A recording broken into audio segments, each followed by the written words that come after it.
So you're investing now through Tangerine, or on the board of Tangerine, investing in financial services in Africa. I come from South Africa, as you know, and when I immigrated here 47 years ago, the financial services in South Africa were far more sophisticated than they were here in the US, which was an enormous surprise to me.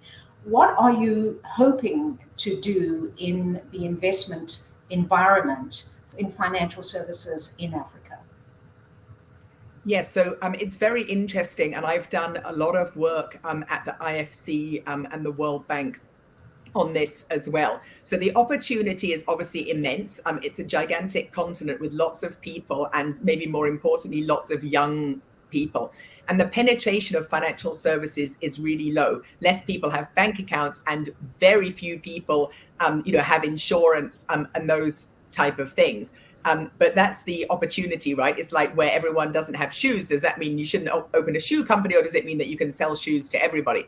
So what companies are trying to do is the famous leapfrog. So instead of going through all the phases of financial services, like we just discussed in the previous question in the US, for example, to go straight to digital financial services, more kind of real-time transactions, not necessarily having to have all the same products where it takes ages to be reimbursed, or where you have to buy a policy for a year, things like that, making things like money transfer much easier.